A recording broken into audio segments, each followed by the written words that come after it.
Buenos días, vengo a presentar mi proyecto integrador. El nombre de la tutora es Melissa Gámez Guijares, mi nombre es Miriam de la Cruz García, mi matrícula es VC008311, la materia es programación y FICA, la carrera es Ingeniería en Gestión Empresarial.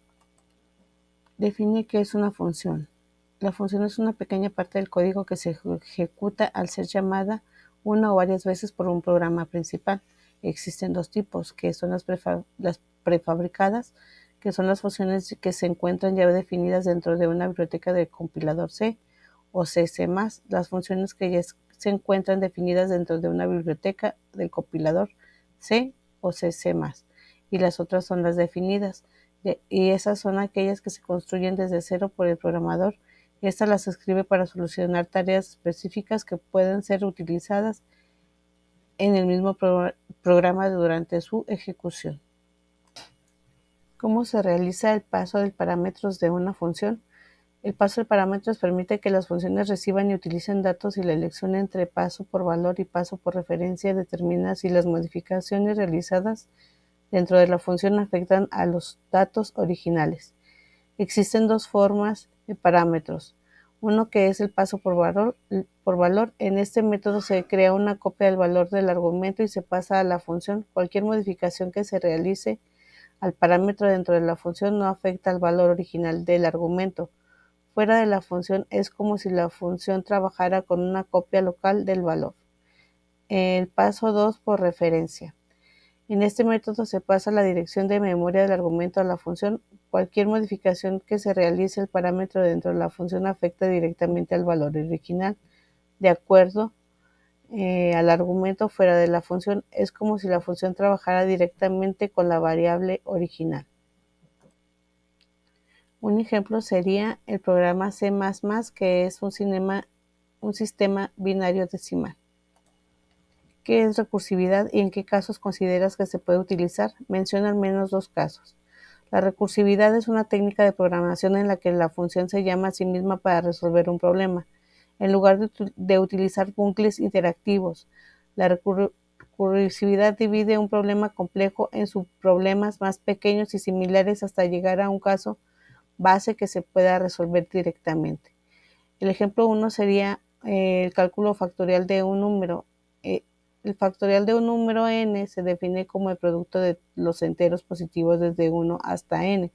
Se puede definir recursivamente como n es igual a n por n menos 1. Si no,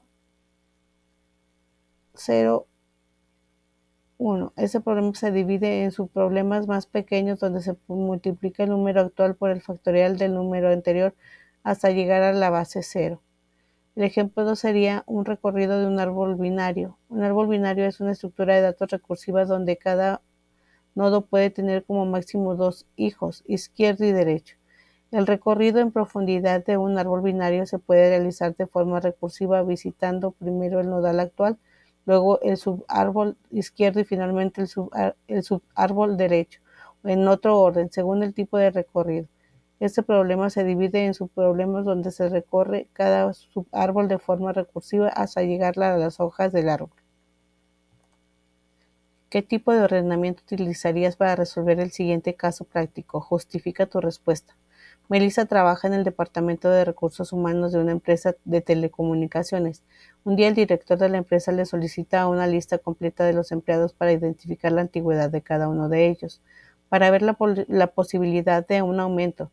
La lista debe de estar ordenada desde el trabajador con más antigüedad al que recientemente ingresó a la empresa, y dicha información debe de estar lista lo más pronto posible.